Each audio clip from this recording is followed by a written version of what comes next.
నేను దైవ సేవకురాలు ఎయిర్పోర్ట్‌కి వెళ్ళాం. మమ్మల్ని ఒక ఆయన ఇంచుమించు 45 సంవత్సరాలు అటు ఇటు ఉంటాయి. మమ్మల్ని చూసి పరిగెత్తుకుంటూ వచ్చాడు. నేను సౌదీ వెళ్తున్నాను. సౌదీలో చిన్న ఉద్యోగం అయ్యా. ఒంటెలు మేపే ఒక చిన్న పనయ్యా. నేను సౌదీ దేశానికి వెళ్తున్నాను అన్నాడు. పాపం నాకు తెలిసి దిగువ మధ్య తరగతి పేద ఆయనే. పేద స్థితే.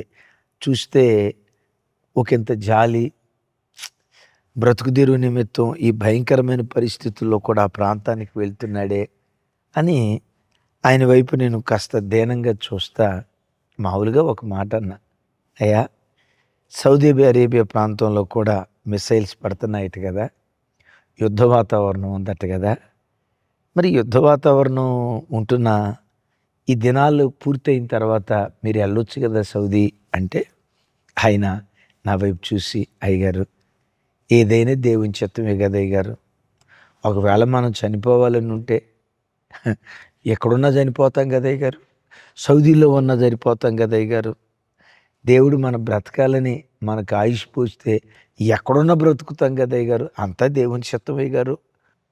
ఒకంత భయంగానే, ఒకంత కలవరంగానే, ఒకంత అధైర్యంగానే ఆయన ముఖంలో కూడా మాకు కనపడలా. మేము అలాగే ఆశ్చర్యపోతా చూస్తున్నాం.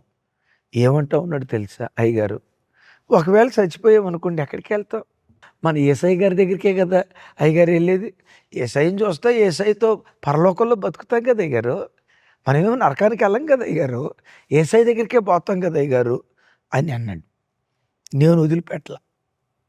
నేను మళ్ళీ ఏమన్నాను తెలుసా, సరేనయ్యా మనం మీరు యేసయ్య దగ్గరికి వెళ్తారు చనిపోతే, మరి మీ భార్య పిల్లల సంగతి ఏంటి అన్న.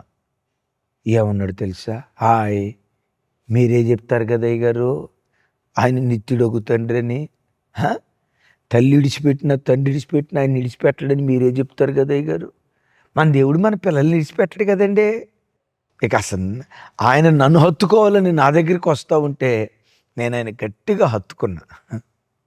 అంటాడు, అగయ్య గారు ఒక సెల్ఫీ దిగాల, వెళ్తే మీతో సెల్ఫీ దిగాల అయ్యగారు, అమ్మగారు రండి అమ్మగారు సెల్ఫీ దిగాల, మరలా మీరు మాకు దొరకరు కదా అని ఆ ఫోటో తీసుకుంటా ఉంటే ఆ పేద హృదయాన్ని చూసి హృదయం తన్మయంతో ప్రభుని స్తుతించడం ప్రారంభించింది.